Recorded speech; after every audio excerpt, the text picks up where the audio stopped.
কঠিন প্রতিপক্ষ ভারত, তাতে নেই কোনো সন্দেহ। তবে একেবারে অপরাজেয় নয় যে তারা, তা অতীতে প্রমাণ করেছে বাংলাদেশ।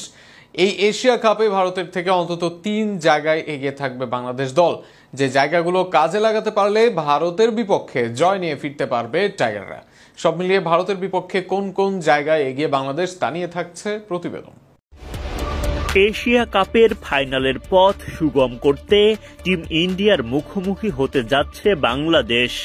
আসরের সবচেয়ে শক্তিশালী দলের বিপক্ষে টাইগারদের সেরা একাদশে আসতে যাচ্ছে পরিবর্তন, ফলে ভাঙবে উইনিং কম্বিনেশন। ভারতের ব্যাটারদের সামনে দাপুটে তানজিম সাকিবকে দেখার অপেক্ষায় ভক্তরা। তাহলে বাদ পড়বেন কে? এক নজরে দেখে নেওয়া যাক ভারতের বিপক্ষে বাংলাদেশের সম্ভাব্য সেরা একাদশ।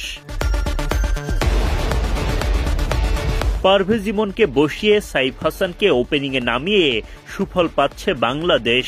সুপার 4-এ শ্রীলঙ্কার বিপক্ষে দাপুটে 50-তে দলকে জয়ের পথ দেখান সাইফ। তাই তো ভারতের বিপক্ষে তার একাদশের জায়গা পাওয়া পাকা। আবারও দেখা যাবে ভারত বাংলাদেশ ক্ল্যাশ। এশিয়া কাপে নিজেদের পরবর্তী ম্যাচে ভারতের বিপক্ষে খেলতে নামবে বাংলাদেশ দল, যে ম্যাচ জিতলে হাতছানি এশিয়া কাপের ফাইনাল। তবে জয়টা মোটেও সহজ হবে না টাইগারদের। অন্তত 5টি বড় পরীক্ষা দিতে হবে টাইগারদের। কি কি সেই পরীক্ষা, তা নিয়ে থাকছে প্রতিবেদন। এশিয়া কাপে ইতিমধ্যে 3বার ফাইনাল খেলে ফেলেছে বাংলাদেশ, যদিও একবারও ধরা দেয়নি শিরোপা।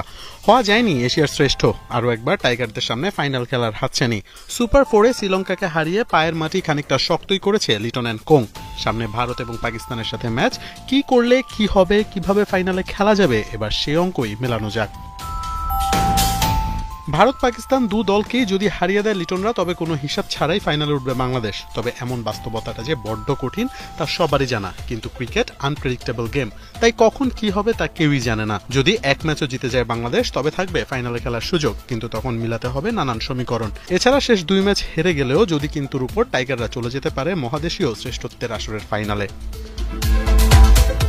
সেক্ষেত্রে ভারতের পরের 2 ম্যাচের প্রথমটিতে বাংলাদেশের বিপক্ষে কম ব্যবধানে এবং শ্রীলঙ্কার বিপক্ষে বেশি ব্যবধানে জিততে হবে। অন্যদিকে পাকিস্তানকে শ্রীলঙ্কার কাছে হারতে হবে অল্প ব্যবধানে, আর বাংলাদেশের বিপক্ষে পাকিস্তানকে জিততে হবে অল্প ব্যবধানে।